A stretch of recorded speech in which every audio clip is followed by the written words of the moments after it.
Saudi নারীদের প্রথম পছন্দ বাংলাদেশি পুরুষ। সুখী সংসার এবং নিরাপত্তার জন্য সৌদি নারীরা বেশিরভাগ ক্ষেত্রে বিদেশি স্বামী হিসেবে গ্রহণ করতে চান। সেজন্যই স্বামী হিসেবে বাংলাদেশের পুরুষদের বেশি পছন্দ এখন সৌদি নারীদের। জরিপ রিপোর্টে উদ্ধৃতি দিয়ে খবর দিয়েছে সৌদি আরবের প্রভাবশালী গণমাধ্যম আরব নিউজ। সম্প্রতি সৌদি কর্তৃপক্ষ প্রবাসীদের জন্য সৌদি নারীদের বিয়ে করার ক্ষেত্রে বিধিনিষেধ ছিল সেটা তুলে নিয়েছে। এখন থেকে বাংলাদেশিরাও বিয়ে করতে পারবেন সৌদি নারীদের। হাদিমা কি নামের এই হাসপাতালে নার্স জানিয়েছেন, সাংস্কৃতিক বিভিন্ন প্রতিবন্ধকতা এড়াতে ও বিবাহ বিচ্ছেদের হার বেশি হওয়ায় অগণিত তরুণী সৌদি পরিবারে বিয়ে করতে ভয় পায়। অনেকেই চান বিদেশে গিয়ে একটু স্বাধীনভাবে জীবনযাপন করতে, যা তারা নিজেদের সমাজে পারেন না। আইন পরামর্শদাতা আব্দুল আজিজ দাসমান বলেন, 2012 সালে এক জরিপের তথ্য মতে উপসাগরীয় অঞ্চলের মানুষের মধ্যে কুয়েতের বেশি নাগরিককে বিয়ে করেছেন সৌদি আরবের নারীরা। তবে উপসাগরীয় নয় এমন দেশগুলোর মধ্যে ইয়েমেনের পুরুষরাই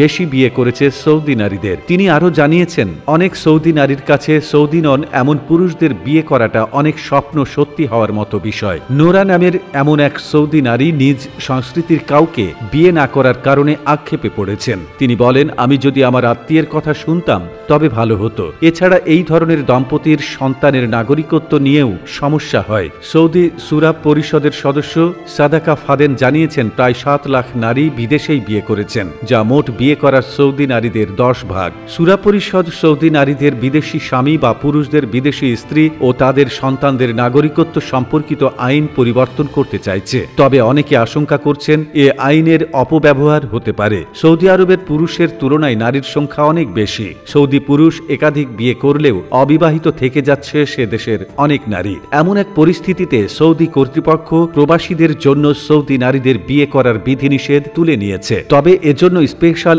এক্সপেক্ট সিস্টেমে তাদেরকে পূর্ববর্তী নিবন্ধন করতে হবে। প্রবাসীরা শুধু সৌদি নারীদের বিয়ে করার সুযোগের সঙ্গে সঙ্গে তারা পেনশন সহ ব্যাপক সুবিধা উপভোগ করতে পারবেন।